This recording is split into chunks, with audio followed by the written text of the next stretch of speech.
Imagine carrying a glass of water for 3 straight hours without stopping, without resting, and without spilling a single drop. Sounds impossible, right? Well, that's exactly what happened to a young man named David. And what he discovered during those 3 hours completely transformed his relationship with his own mind. This is his story, and by the end of it, you'll understand why this simple act holds the key to ending mental overwhelm forever. David was a 26-year-old software developer living in downtown Seattle. Every morning, he would wake up with his mind already racing. Deadlines, meetings, code reviews, personal relationships. Thoughts crashed into each other like waves in a storm. He couldn't eat breakfast without thinking about work. He couldn't watch a movie without his mind jumping to tomorrow's tasks. Even in bed, his brain refused to shut down. Sleep became a battle he rarely won. Sound familiar? David's mind had become his own worst enemy. He tried meditation apps, breathing exercises, even expensive therapy sessions. Nothing worked. The mental noise just kept getting louder. His productivity dropped, his relationships suffered, and worst of all, he began to believe this was just how life had to be. But everything changed the day he met an unusual teacher. During a particularly stressful week, David's colleague mentioned an old philosophy professor who lived in a cabin outside the city. Professor Chen had spent 30 years studying ancient mindfulness practices before retiring to teach selected students privately. People said he had a unique way of helping others find mental clarity, not through complex theories, but through simple, practical experiences. David was skeptical, but desperation had a way of opening minds to new possibilities. After days of mental exhaustion, he decided to drive the 2 hours to Professor Chen's remote cabin. What did he have to lose? His sanity was already hanging by a thread. The cabin sat quietly among tall pine trees, surrounded by nothing but nature's sounds.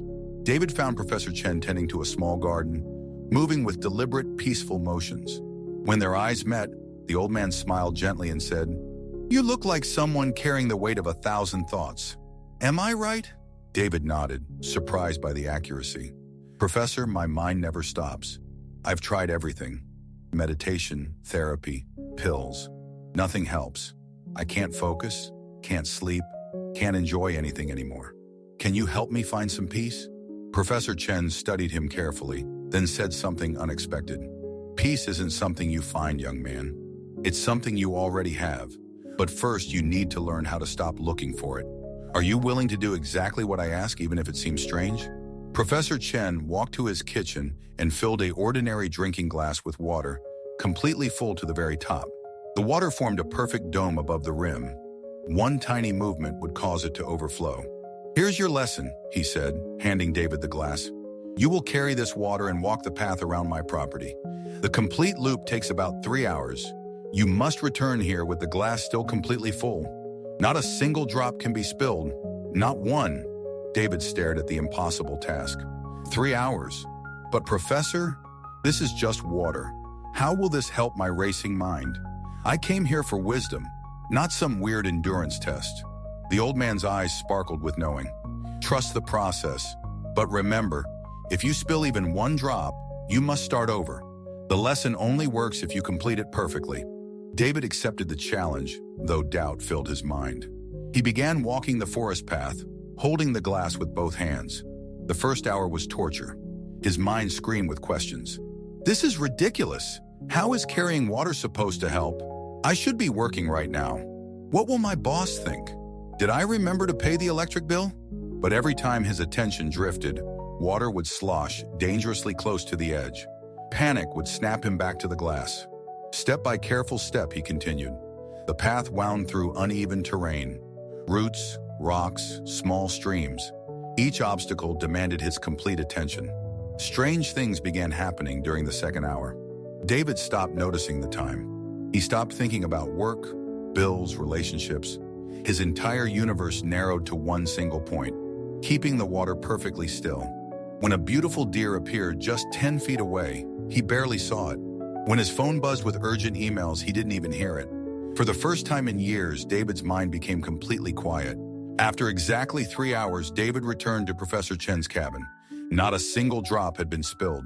He felt different, calm, present, alive in a way he'd forgotten was possible.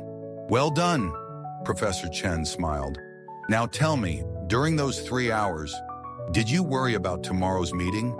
Did you replay yesterday's mistakes? Did you feel anxious about your future? David's eyes widened with realization. No, I didn't think about any of that. I was only focused on the water. But Professor, I don't understand. I walked past beautiful scenery, heard birds singing, even saw a deer. Why didn't I notice any of it? Professor Chen nodded knowingly. And there, my friend, is the secret that will change your life forever. When your mind is fully absorbed in the present moment, Professor Chen explained, there is simply no space left for anxiety, regret, or worry. Those mental storms only exist when your attention is scattered between past and future. But when you anchor your awareness to what's happening right now, like keeping water perfectly still, your mind naturally becomes peaceful. David felt the truth hit him like lightning. So you're saying peace isn't something I need to find or create. It's what happens automatically when I stop feeding the mental chaos? Exactly. Your racing thoughts are like that water. They only become turbulent when disturbed by constant movement between past and future. But focus completely on this moment, and stillness happens by itself. The water teaches what words cannot. David drove home that evening, but he was no longer the same anxious man who had arrived. He had discovered something profound. Peace wasn't a destination to reach, but a natural state that emerged when his mind stopped jumping between yesterday and tomorrow. Over the following weeks, David applied this lesson daily. During stressful coding sessions, he would focus completely on one line of code at a time. During conversations, he gave his full attention to the person speaking. When anxiety tried to pull his mind into future scenarios, he would anchor his awareness to his breath, his footsteps, or simply the sensation of his hands touching his keyboard. The transformation was remarkable. His productivity increased, his relationships deepened, and most importantly, he rediscovered the joy of being fully alive in each moment. The lesson David learned in those 3 hours isn't just about carrying water. It's about carrying yourself through life with complete presence. When you stop dividing your attention between past regrets and future anxieties, you discover that peace was always there, waiting beneath the mental noise. So here's my challenge for you. Try this technique today. Pick any simple activity, washing dishes, walking to your car, even drinking a cup of coffee, and give it your absolute, complete attention. Notice what happens to your racing thoughts when you anchor your mind fully in the present moment. If this story resonated with you, I want to hear about it. Drop a comment below telling me about a time when you felt completely present and peaceful. What were you doing? How did it feel? Your experience might inspire someone else who's struggling with mental overwhelm right now. And if you found value in David's story, please hit that like button and subscribe for more life-changing lessons. Remember, sometimes the most profound wisdom comes wrapped in the simplest experiences. Until next time, stay present, stay peaceful, and remember, your mind is not your master. You are.